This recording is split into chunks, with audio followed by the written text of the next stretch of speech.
Hey guys, coming into week number 5 of our 6-week shred. Just a reminder, if you're going to track your food, then there's no point in tracking it if we're not accurately measuring it. So if you're using MyFitnessPal as a gauge to see where you're at, there's no point in putting in amounts and just guesstimating them. For an example, let's just say you had some oats and you've kind of just gone off the eye and just put it into the bowl, and you think it's roughly around X amount. So you put it in MyFitnessPal, we just put in 100 grams, but there's no actually weigh. Unless we actually weigh it, we would never know.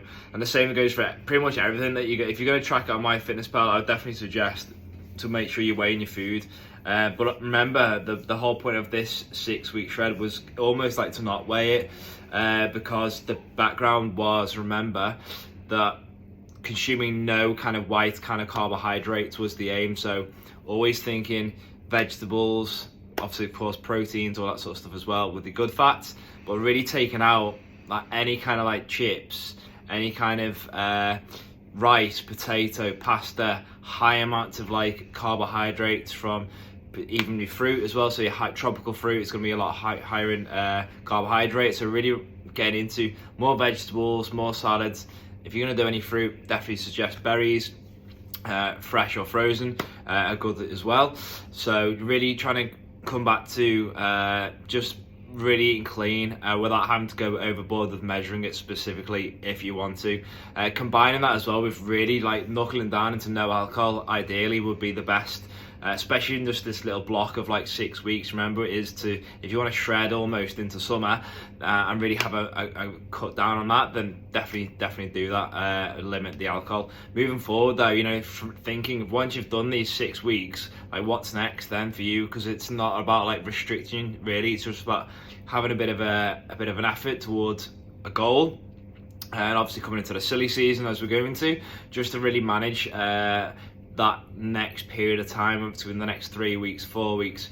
So just remembering, if you've had a good result on the scales potentially and think something's worked for you, okay, just remember what really works for you. Because let's say you have an event or a party, whatever it's going to be, allow yourself to have that fun, live your life of course, but coming back into what really works well when you've had a result on the scales or you've had a great week of exercise, that sort of stuff. So just remembering what really works for you and being consistent with that. So let's say perfect fat loss is half a kilo a week. So if we're doing that every week, half kilo,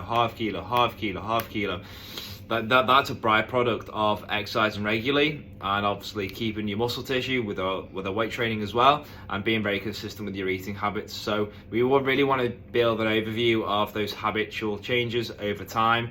Yes, these little 6-week blocks are going to be really good for being really hard and going to go really structured and really kind of like knuckling down, so to speak. Use that as momentum, as like a trampoline effect essentially. But long term, it's always like, what's next, and who do you want to be, and how do you want your body to be, how do you want your energy to be, how do you want your mood to be, how do you want your sleep to be. So just remember, what we do on a daily basis forever is going to determine how we feel and how we look as well. So remember to ask myself and Georgia if you need a bit of help moving into this last few weeks as well, and then moving forward into that sort of silly season as well. I hope that's been of a bit of value to you guys, and reach out anytime you need anything.